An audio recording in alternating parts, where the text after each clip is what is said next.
UFAs, upfront agreements. Use of a verbal upfront agreement improves communication and greatly enhances the recruitment process and the prospect's impression of you as a professional. For the cash card lead agent, the upfront agreement becomes one more way of qualifying the prospect.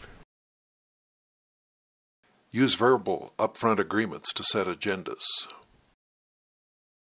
Using UFAs naturally involves your prospect, once again, via simple questions.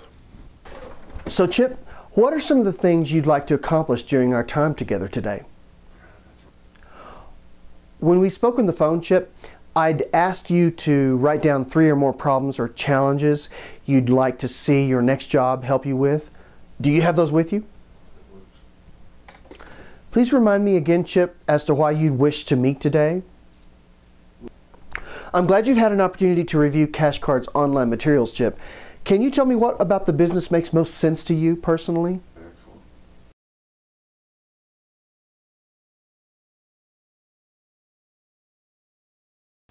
You'll find that good upfront agreements can do several things for you. Among other things, they'll assure clarity of purpose, clearly establish with your prospect what's happening, set their expectations about what happens next, remove ambiguities. There's nothing indefinite with which to deal. UFAs permit you to continue working toward your goal of recruitment of the prospect or the elimination of the prospect from agent consideration. Direct, easily understood terms do this. Use the upfront agreement to eliminate guessing, surprises, assumptions, and uncertainties.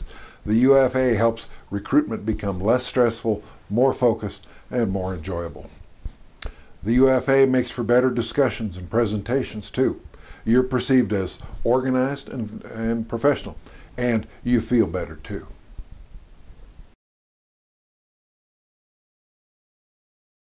In addition to using the telephone to contact the prospect and lay presentation groundwork, you can also use it to set upfront agreements.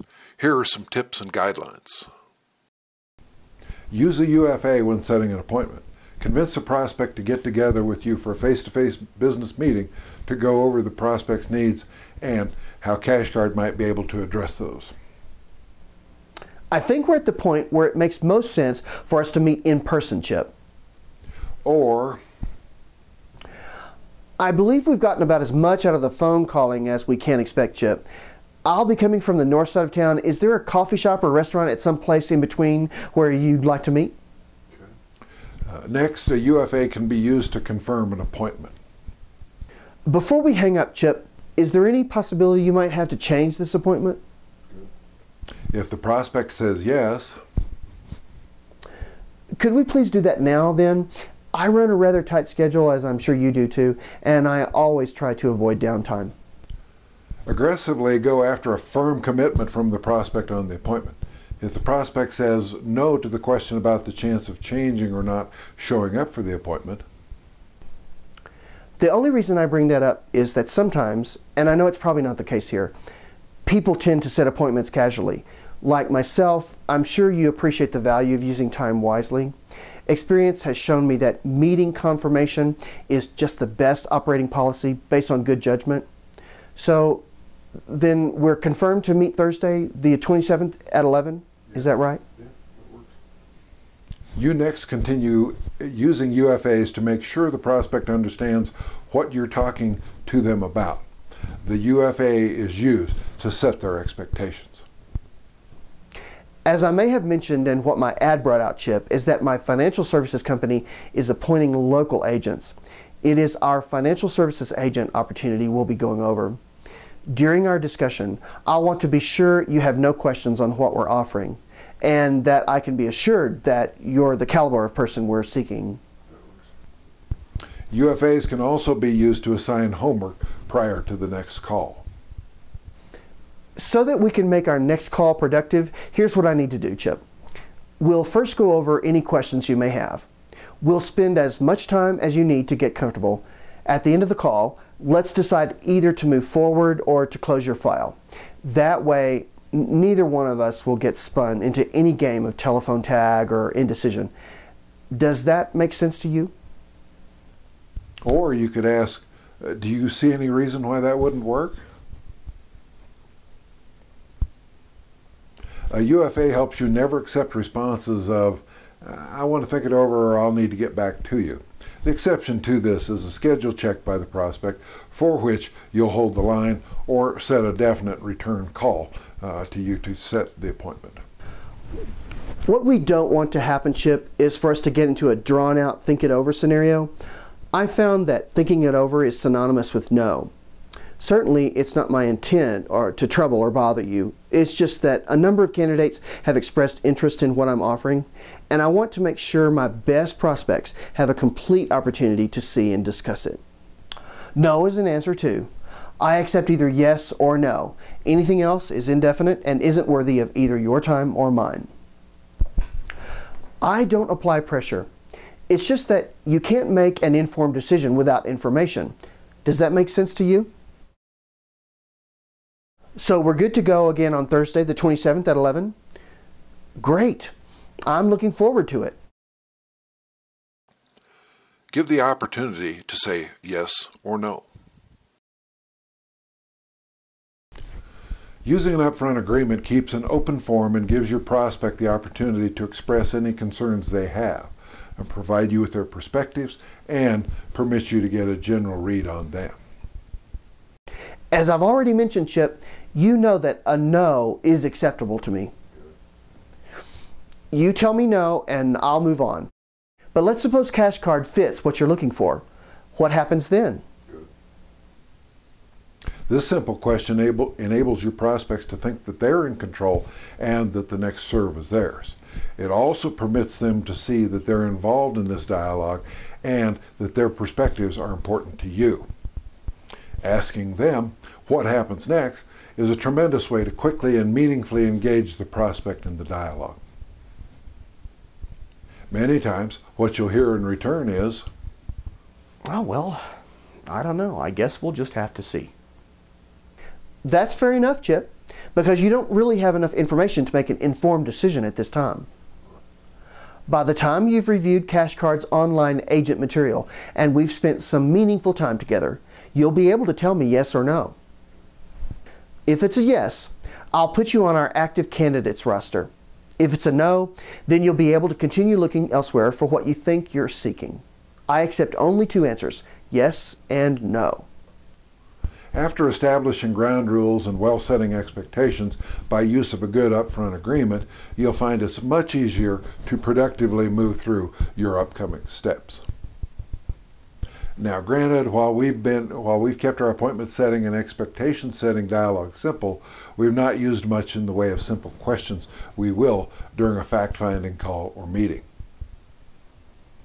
The simple questions we recommend to control the direction of the situation while allowing the prospect to think that they're in charge are used during your subsequent calls or face-to-face meetings.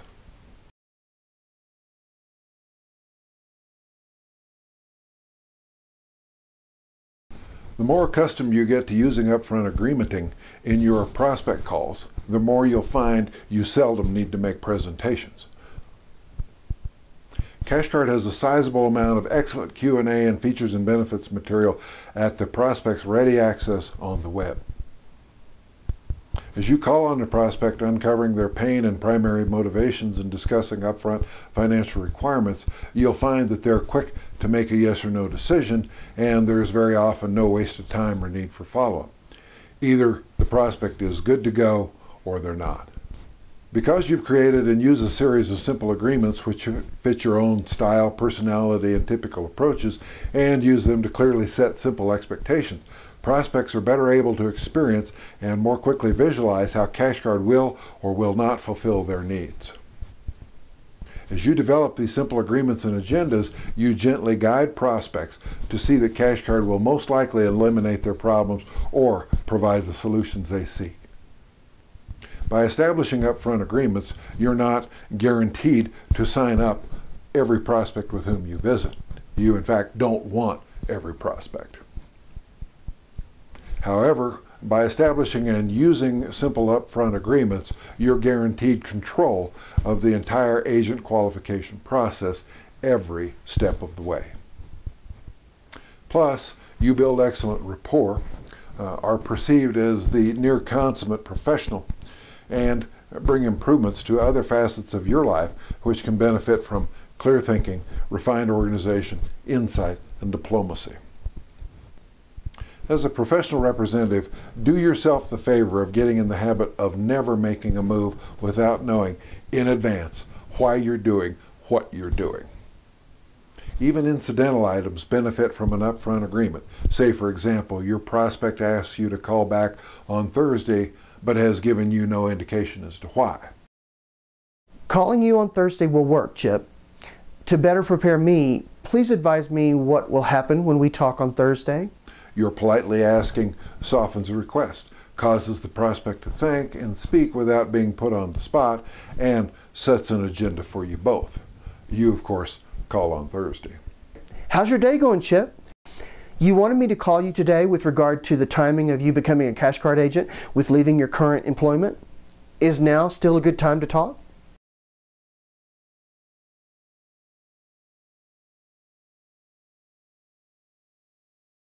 We've identified no fewer than 9 reasons to use upfront agreements. First of all, a UFA promotes constructive dialogue, giving both the prospect and the rep opportunity to ask questions. Experience has always shown me that it'll be best to set some fundamental ground rules for our meeting, Chip. So when we meet, I'd like you to have opportunity to ask me anything you'd like about Cash Card, and I'd like to have the opportunity to inquire some on where you stand in your career search, what you're looking for, and similar. Oh, fair enough? Secondly, a UFA gives both the prospect and the rep the opportunity to say no if there isn't a fit. As we ask and answer each other's questions, Chip, we may decide there isn't a fit between what you're seeking and Cash Card. We may decide it doesn't make sense to spend any more time together. If we reach that point, are you comfortable telling me you don't see a fit? Thirdly, a UFA gives the prospect the opportunity to say yes if there is a fit. On the other hand, if you see that Cash Card makes sense to you, we can decide to move forward. Sound fair? Fourth, a good simple UFA provides an end result for every call or meeting. You want to come away from every prospect call with a clear and concise agreement as to what happens next. If this is a one-call sign-up, you want an agreement to keep moving in your dialogue. If you're in a multiple call cycle, you want to be invited back for another meeting after outlining your call cycle to the prospect. When we wrap up today, Chip, we can set up the ground rules as to how you and I will proceed. Will that be okay? Fifth, the UFA allows for sufficient time during the call or meeting. How much time have you set aside for this meeting, Chip? Your time is valuable, and so is mine. And I want to make sure not a minute gets wasted. It's great to be on a call where you bonded instantly with the prospect. You talk about everything but business when suddenly the prospect says, oh, look, sorry to rush you, but I have only 5 minutes left. What do you have for me to look at? That's just another way to spell dead end, and a lack of focus on the element of available time brought it about. Next, with a UFA, you're better assured that there are no interruptions. I don't know if this has ever happened to you, Chip, but there have been times when right in the middle of an important topic, a phone will ring or people will start coming in unannounced and provide plenty of distractions. Are there any steps you'll need to take to ensure we're not interrupted? As a seventh reason, the UFA certainly establishes an agenda for the meeting. Can you think of some things you'd like to accomplish or some topics you particularly want to focus on when we get together? Or, Chip, what are some of the things you would like to accomplish today? Or, when we were on the telephone, Chip, I asked you to write down 3 of the biggest problems you were having in the areas we discussed. Can you share those with me? Or, I've been doing this long enough to know there are no accidents, Chip. I believe there's a purpose for us in talking. What most sparked your interest in Cash Card? As an 8th point, upfront agreements give you the opportunity to manage your own biggest weaknesses right up front. Use this step only for genuine fears you have about your offer. For purpose of illustration, assume you have difficulty dealing with money. Chip, before I detail my offer to you, would you mind if I share something with you? My concern is that when we get to the end of my presentation, you're going to like what you see and hear, and I'm going to have difficulty asking you for money. This has always been a problem for me. So that I can give your problem my full attention, are you okay dealing with the money aspect up front? As point number 9 of 9, upfront agreements adjust the prospect's outlook and enable you to be invited into a meeting set up by a telephone call.